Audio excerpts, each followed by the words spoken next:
Hello,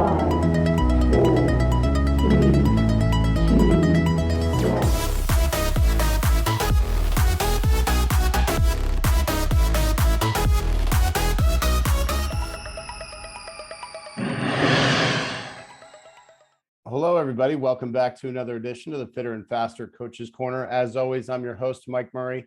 Thrilled today to be joined by a longtime friend and colleague in the business, Jamie Bloom. Jamie, where are you joining us from today? Good morning. I am currently in Raleigh, North Carolina, where I coach with the YOTA swim team, the YMCA of the Triangle area. And I'm in my office.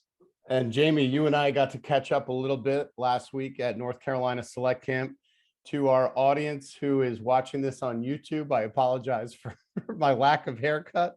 I've been on the road for about 3 straight weeks, and we're thrilled now that championship season is through to host great coaches like Jamie Bloom. And today, Jamie, we're going to tackle a few different topics, but we do want to focus today on a conversation surrounding women in coaching and specifically women in club coaching, and also about creating opportunities for diversity in programs across USA Swimming. So maybe some strategies and ideas for clubs and coaches to use to help make their program more diverse, more open to the communities that they're a part of. Sounds great. I know it's a passion of yours, Jamie, to discuss a little bit of your journey in the sport and your journey to being where you are now at YOTA. But I do want you to jump right into the conversation and talk about women in coaching and your experience and some of the progress that we're making. And then we can also discuss some of the hurdles that we still have to jump to bring more women into positions of head coach, CEO, owner, operator, and really help our profession continue to evolve. Certainly.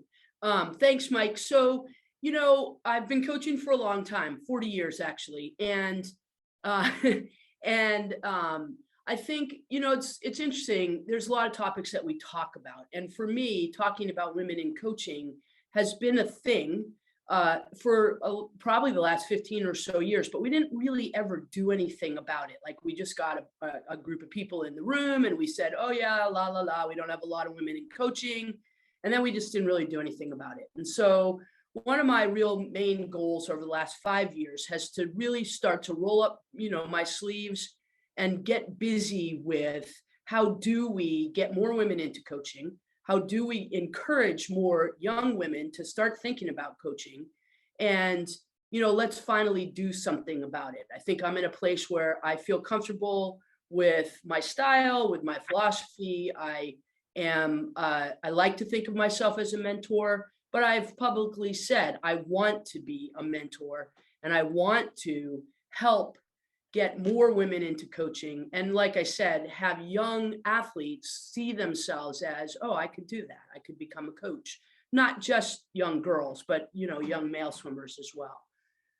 So the question is, how do we do that? And, you know, one of the big issues today, and maybe it's not today, maybe it's just that I've finally reached a point of maturity where I understand it, is that kids coming out of college, they don't want to be coaches because coaches don't make a lot of money.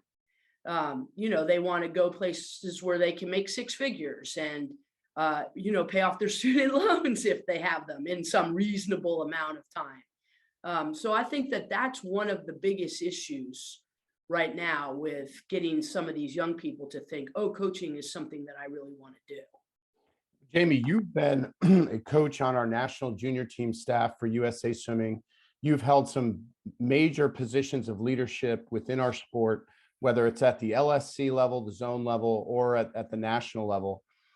When you were a young assistant coach, when you were coming up in the business, what were some of the things that you did to help elevate your status to maybe get yourself that next step from just starting out as a coach, a young woman in coaching, to now becoming the lead coach of a nationally recognized club with high-performing athletes, high achievers? Talk about your step-by-step progression to where you are now. All right. So I think first and foremost, I've been really fortunate to have good people leading me, whether that be a head coach or, you know, I started out in a school district a department chair, an assistant principal, even a principal. I think that I've always worked for a club that it was institutionally owned. So we had parents who were, and we still do, who sit on advisory committees. And they thankfully didn't have to deal with things like hiring and that sort of thing. They mostly had the opportunity to guide and to help and to make recommendations. And so I've been fortunate really to be involved with those kind of folks. The other thing is that I have always been a person who's wanted to jump in. And so that's what I've done. You know, if there was an opportunity to get involved at the LSC level, then I took advantage of that. If they're, you know, like my positions at the national team level have been manager positions. I've been a head coach of National Diversity Select, and I've been coach on a few zone camps, but mostly my, you know, big positions have been manager positions, and you simply apply for something like that. And then, you know, people, if you're lucky, you get selected. And then, you know, I've just been a hard worker. And I think just the ability to put myself out there, not be afraid to do that, listen to the leaders around me, talk with them, and just go for it. Absolutely. And what is the advice that you have for that young woman coach? Maybe she's been coaching for 4 or 5 years at the same club and is ready to maybe take that next step into club leadership or moving on to club ownership. Wow. So my advice is go for it. My advice is talk to people, surround yourself with people who are good leaders and mentors, with people that you feel comfortable talking with, not necessarily people who are going to say, oh yeah, that's the thing you should do, but people who are going to challenge you, people who are going to make you think, people who are going to make you set up a plan and devise your steps. But then really just go for it. I think too many times, you know, I wrote an article for Streamline Teams on applying for a job. Essentially, it was about applying for a job. And the sort of typical, stereotypical rub on women is that we will not apply for a job unless we meet every single qualification that's listed in the job, you know, in the list. Where men will say, oh yeah, I got that one thing, so I'm going to go ahead and apply for the job. And I think that, you know, we needed some sort of a healthy mix of something in between. And I think that women just have to, again, I think it's surround yourself with people who are going to help you be strong and realize that you can do these things, but then you just have to go for it. You know, it's kind of like I recently wrote about wage gaps. And the truth is the wage gap has narrowed. It's maybe not as big as it was, say, 5 or 6 years ago, which isn't that long ago. But the real issue is demanding that you should get the same pay, in this instance, as somebody else who's at the same level of experience as you. And I think that's what we need to teach women to do. Well, that's what young girls need to learn to do. Well, thanks to women like you in the business and others who have started to help us close that gap with the tremendous jobs that so many have done. But now we're starting to see some breakthroughs happen at the NCAA level that don't seem to be mirrored at the club level, right? So we're seeing some great young women coaches start to be, as you mentioned in your article that I read, which was wonderful. What I took away from that article was you've got to be assertive, and you can't be afraid to put yourself out there. So we see women like Abby Bretthauer now at Princeton, the associate head coach. We see Danny Corman these past few years at Cal, and she was a tremendous head coach at MIT and has so much great experience. We're seeing Stephanie Junker from Louisville take a tremendous step forward. You know, so many coaches across the country at the NCAA level are doing this. Why are we having trouble maybe getting that same sort of footing at the club level? That's a great question. I think that, you know, at the club level, I think so much is dependent upon you.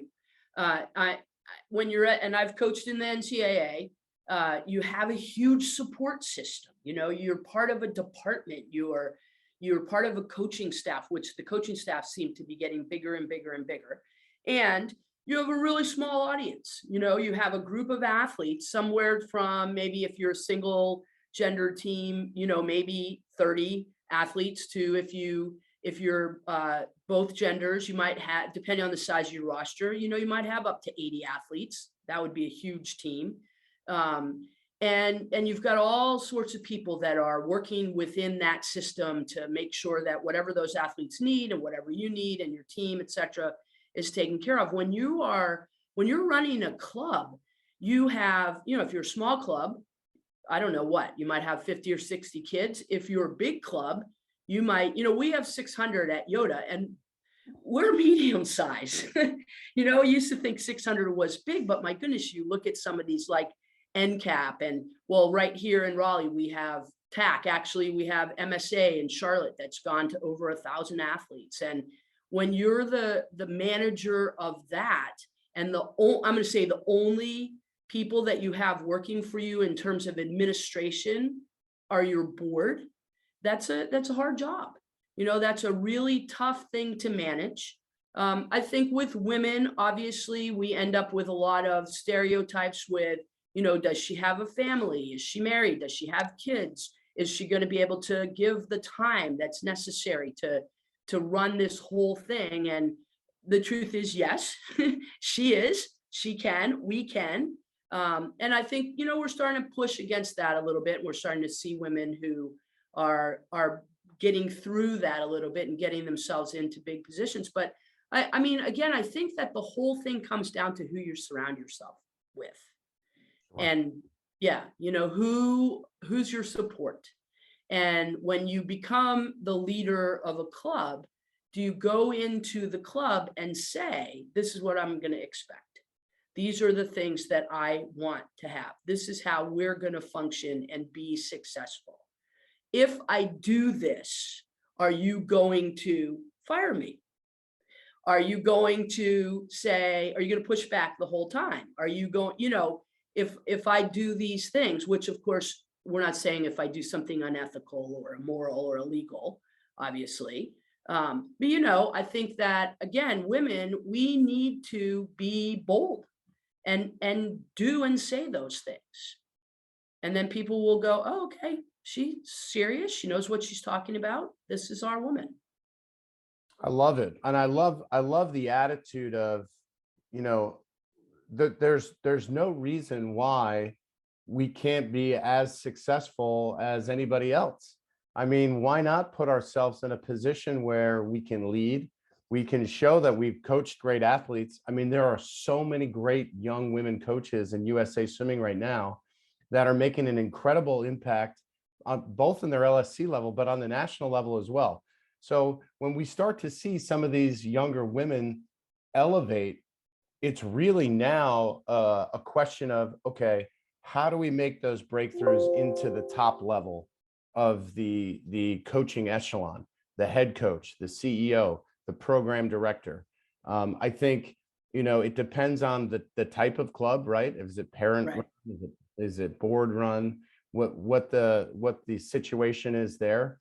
But for the most part, being assertive and taking those chances on some positions that, because I think women can be a little bit more diligent and they take a little bit more time to consider what a position would require, where guys will say, like you mentioned earlier, oh, what the heck, I'm just going to throw it out there. That's the point where I think we can start to encourage women to try for those bigger jobs. Yeah, I agree. I'm excited to see how that will unfold. What are some of the things, Jamie, that you think teams, parent boards, club owners should consider when they have a very strong woman applicant? Well, I hope they consider, the plan, largely the plan. You think about it, like when you coach swimmers, you create a season plan, right? It's periodization. If you're lucky enough to have an athlete that you think is going to maybe make trials or perhaps make the national team or make the Olympic team, you have a huge plan for that kid, those athletes, It's not something that you just sit down and go, okay, 6 months from now, right? You cycle, you basically go on a quad plan. And I think that if I'm hiring a candidate, that's what I want to see. I want somebody who's going to come in and say, this is what our plan is going to be. This is here's the steps that we're going to take to get here. And this is the ultimate goal. And if that's membership, if that's fundraising, if that's pool space, if it's we're going to build a pool, heaven forbid, if it's we're going to put in a swimming lessons program, whatever it happens to be, this is our staff. I think that those are the skills that people need to do. I don't think that needs to be gender specific at all. And I think that if a woman came in and sat down in front of me and said, here's my plan, here's how we're going to get here, these are the goals, there's no reason not to hire her. Absolutely. And I think those are the things that we need to do. And we know how to do that. Again, I think it's mentoring. It's, I've talked in some of the articles that I've written about developing your squad.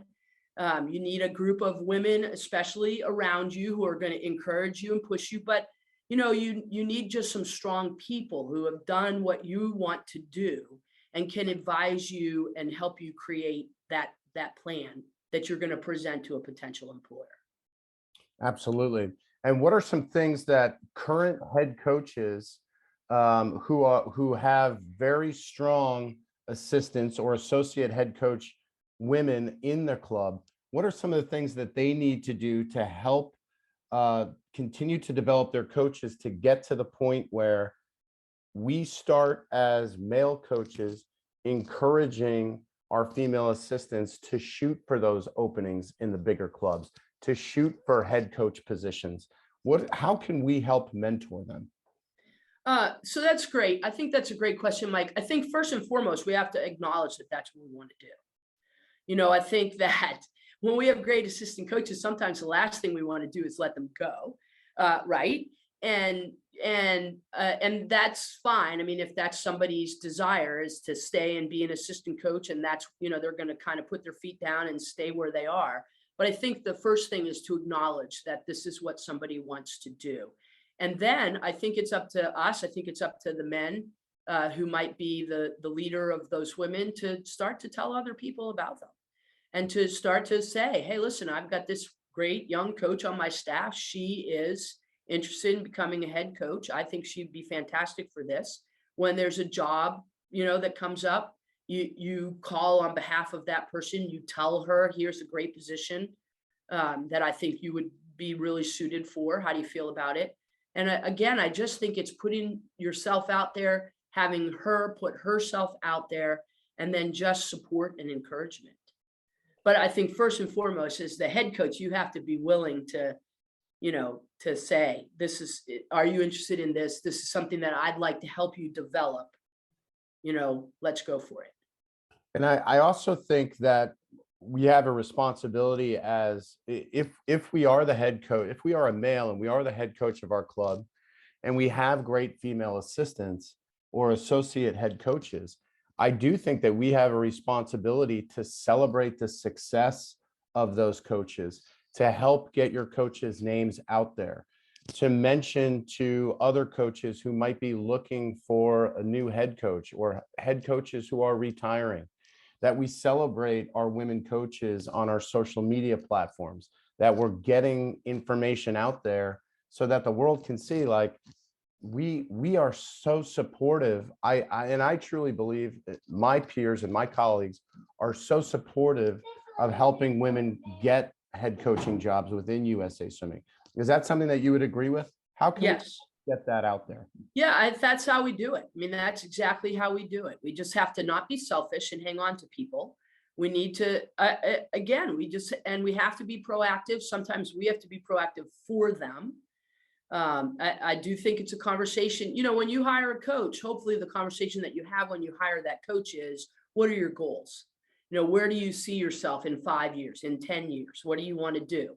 Where do you want to go in this profession? Do you want to stay in this profession? Are you, as a person that you're hiring a part-time person who has a full, I have a couple of coaches on my staff who are I have one of my coaches is in nursing school, and she's going to graduate, and she already has a job, but she would love to continue to coach. So, that's one of the things she'd like to do. One of the coaches on my staff is in law school.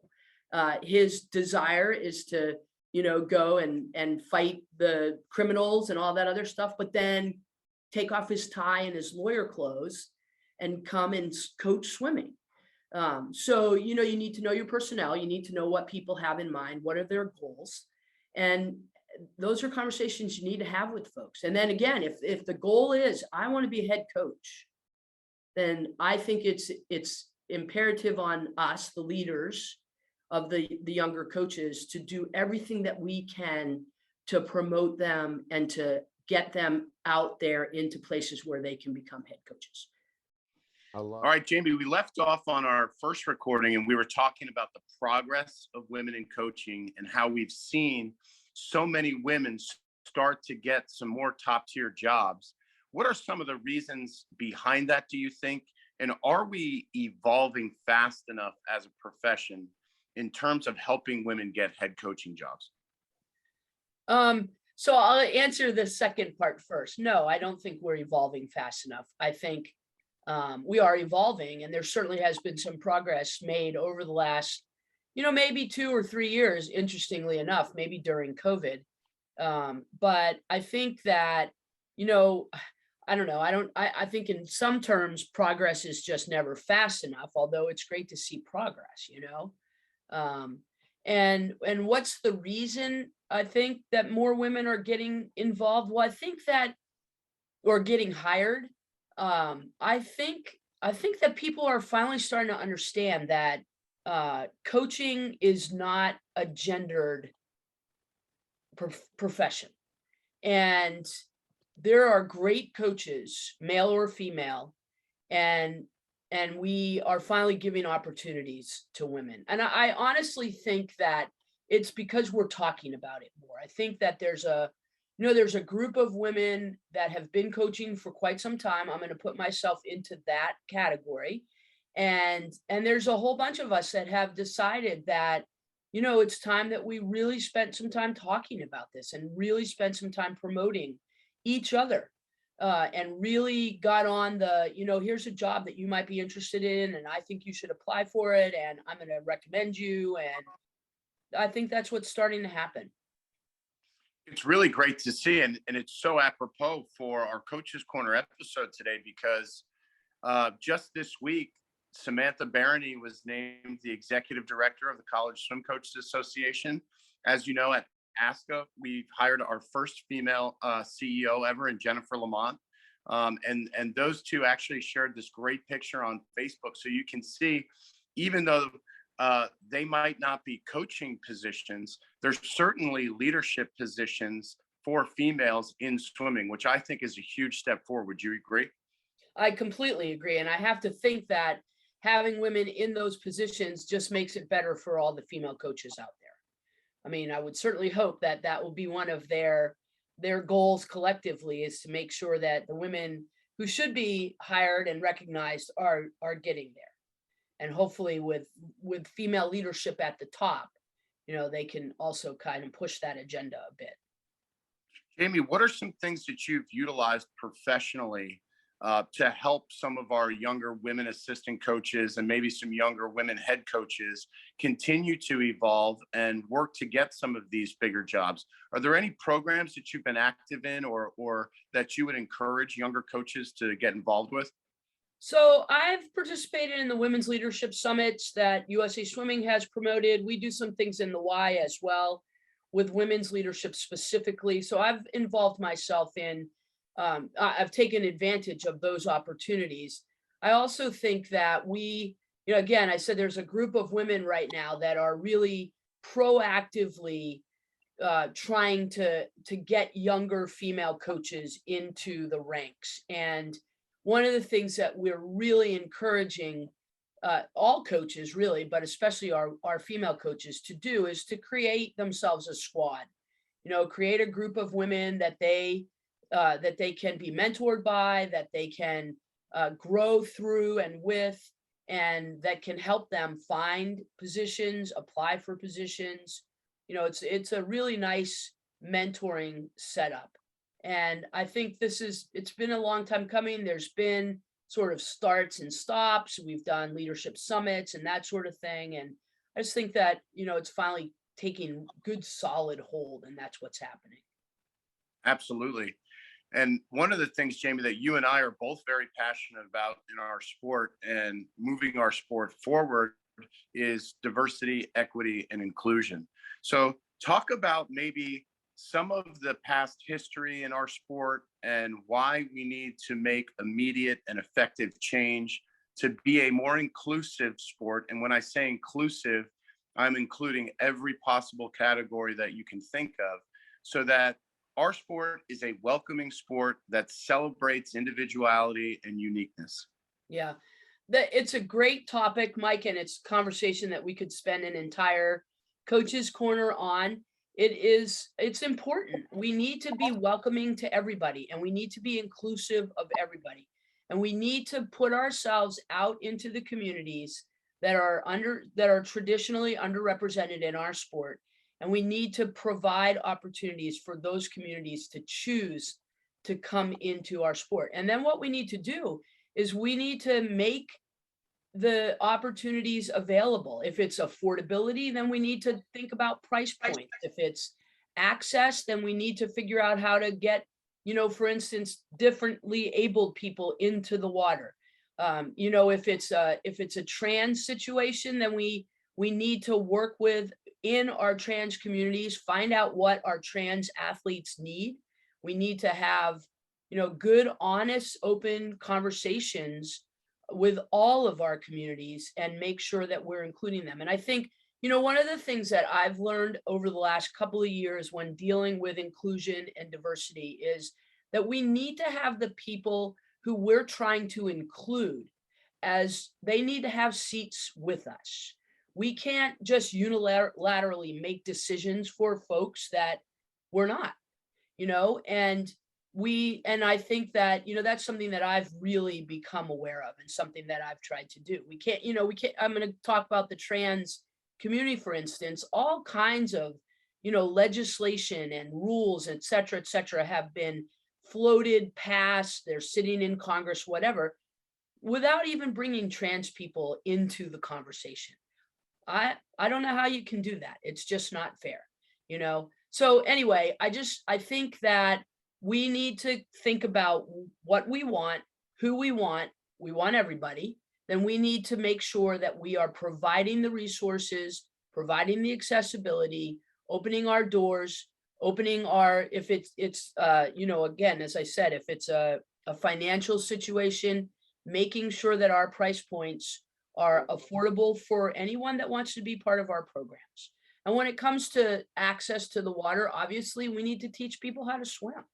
We need to go into communities and do swimming lessons. If it's free swimming lessons, or it's, pop-up swimming lessons, or it's sign up for swimming lessons, or, in communities that are largely underserved, the Black and brown communities where they haven't had the opportunities to get into the water and it's a generational thing, then we need to get the adults to understand that it's okay to be around water.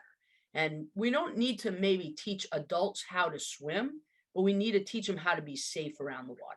We need to teach them to feel safe, that their kids are going to be safe.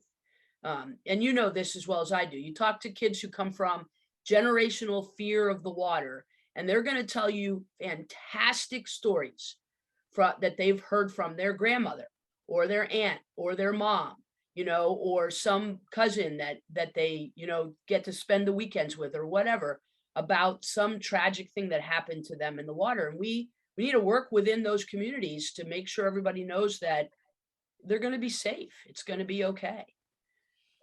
There's no doubt about that, Jamie. And I think maybe the most important aspect for coaches to understand, if they want to get involved in helping programs move forward, they have to learn to have the conversation, right? And one of the things that I find is that there's so many great just human beings, right, in our profession, but they're uncomfortable with the vocabulary. they're uncomfortable with how to talk about the situation. How do we help educate coaches in understanding that, look, there are some times where you're going to say the wrong thing, but if you have the right intent, there are people willing to listen. You know, it's not as much a cancel culture as everyone thinks it is at times. Right. People just need to be educated on how to talk about these issues. And, you know, whether it's older coaches who would like to help, but, you know, generationally, there are differences. We need to help open that door for them to have that discussion. I know you're not going to have the right answer, but what's your opinion on how we help people do that? Well, I mean, my opinion is that people need to be willing to learn to do that. So that's the first step. You know, you've got to be willing to educate yourself. You've got to be willing to work on your own, I'm going to just say biases. You've got to be willing to get yourself involved and find the resources that will help you first before you can, you know, step into anybody else's space. And, you know, it's the same. It's kind of, you know, think about the kid. Again, I'm going to go with trans or the LGBT athletes who come to a coach and say, Coach, you know, I think I'm gay, or I think I'm trans, or I know I'm trans, and I can't talk to my parents. You know, they're going to kick me out of the house.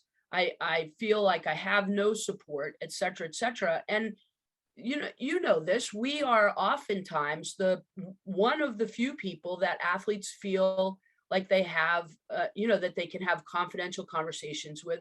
Coaches need to be armed with the resources and the ability to say to a kid, oh, I know where to go. I can help you. Thank you for coming and talking with me. You know, let's do this together. And, you know, I've done some work with USA Swimming on inclusion. We've done some education pieces for coaches. Everybody's well aware that the coaches education is coming out here in the fall. You know, there's all kinds of stuff, and it changes on a daily basis. I mean, everything is and you know, while on the one hand we seem to be raising up young athletes who are really not about categories and, you know, being named this, that, or the other, we have lots of people who are trying to figure out where they fit in. And so we need to be prepared to have those conversations, you know, and it's the same with your communities of color and different racial backgrounds and ethnic backgrounds. I think the more people that you can have that look like the communities you're in, that are serving the communities that you're in, that have some experience with a particular community, for lack of a better word, then I think the conversations are easier to begin. Not easy, but easier to begin. But I think the bottom line is coaches need to be willing to learn and educate themselves. Well, your point is so well taken in terms of education. And the thing that I really took away from what you were saying there was we are often the person that is confided in first in situations like that. And what a great way to just build your relationship with your athlete even further, to the point where you have become such a trusted and important part of their life. That has to make you feel good about the job that you're doing. And it might take that athlete to a whole nother level in terms of performance, because now I know that I'm comfortable here. These people might be different from me, but these are still my people. And what can you say about that? And maybe you've seen some transformations in the way that some of your athletes have reacted after maybe coming out or feeling comfortable enough to be out around their teammates. Well, and I think, first of all, I think it's more than comfort, it's safety. You know, athletes need to feel safe. Everybody needs to feel safe. So yes, I've seen countless situations where for one reason or another, an athlete has confided something. And what I'll say about that, Mike, is that I have huge respect for the responsibility that I have around that. And I think that as I've grown older and more mature and I've put more years into this, I think that that's the thing that kind of informs my coaching more than anything else. Yes, I can write a workout. I understand the science. It thrills me to no end to have a kid achieve, you know, a goal that they have around a time or a meet or something like that. But the responsibility that I have to respect my athletes, their families, our program is, and my community is something that is really important to me and that I have a lot of respect for. Well, it's obvious when you speak to you and how seriously you take our profession. And you know, Jamie, these are your words that you've been around for a long time. This is not me saying that, but your words is you've been around for a long time. And one of the things that I've always respected when I see you or when I watch you coach is that this profession is something that you take very seriously, and you've always looked at it as a career, as a profession, as a calling. And I think that's something that young coaches really need to appreciate about those who come before us, because for a long time, even when I was getting started in this business, the commentary was, yeah, well, what's your real job? Right. Right. What's your real job? So, you know, I'm so thankful to know you, and I'm so appreciative of this conversation. How can people who are interested in learning more about your experience or wanting to just learn from you, maybe as a remote mentor, how can people get in contact with you? So probably the best way to reach me is through my email. Do you want me to give you that right Yeah. here? Okay, so the best way to reach me is jamie.bloom, JAMIE.BLOOM at YMCAtriangle.org.